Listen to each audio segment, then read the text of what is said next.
Mes frères et sœurs, le Seigneur Jésus-Christ. Aujourd'hui, j'aimerais un peu revenir toujours dans la passion du Christ.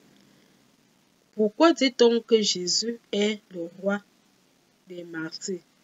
Vous allez lire dans beaucoup de prières, bien dans beaucoup de textes religieux.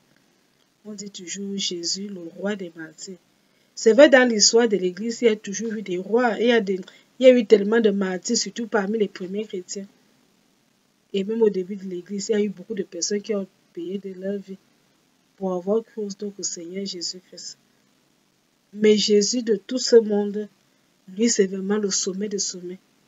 Parce que Jésus, quand tu dis que tu es martyr, avant toi, il a connu ça. C'est qu'il a connu même pire. Il est passé par presque tous les étapes. Chacun de nous, peut-être, vit une partie de ce que Jésus a vécu. Mais lui, il a vécu. Son martyr était tellement plus grand, plus énorme, que Jésus nous comprend mieux. Parce que seul quelqu'un qui a souffert peut comprendre la souffrance de l'autre. Jésus nous comprend mieux parce que lui-même, il est passé par là où nous passons. En tant qu'être humain, il a connu, je ne sais pas tout ce qu'un être humain peut connaître. Que ce soit la souffrance du cœur, que ce soit la souffrance physique. Il a connu ça. Jésus a souffert durant sa passion de plusieurs manières. Déjà avant même la passion, il souffrait de l'incompréhension des Juifs. Quand il dit une chose, on analyse d'une autre manière. Et personne ne vient lui demander que mais ce que tu as me dit là, ça veut dire quoi? Mais ce qui le fait le plus mal, c'est d'abord la trahison de Judas. Parmi nous, il y a beaucoup de nous qui ont été trahis par des personnes à qui on faisait confiance.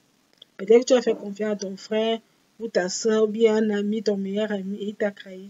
Peut-être que la mort le problème que tu vis, c'est par lui. Jésus, lui, il est passé par lui, il connaît.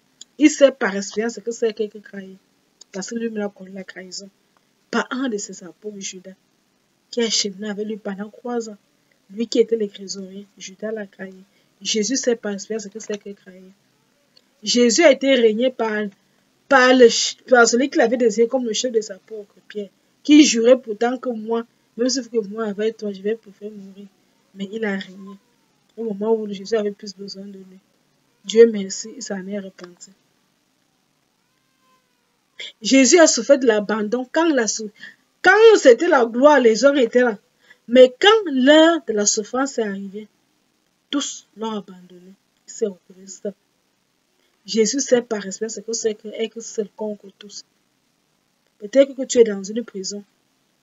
Tu es même innocent. Personne ne te croit. Être seul, être abandonné de tous. Pas tes amis, pas ta famille. Pas. Jésus sait par expérience ce que ça signifie parce que lui-même a vécu ça. Jésus a revécu cet abandon. Jésus a vécu les fausses accusations. On connaît que tu es innocent, mais comment on va à tout prix te faire condamner?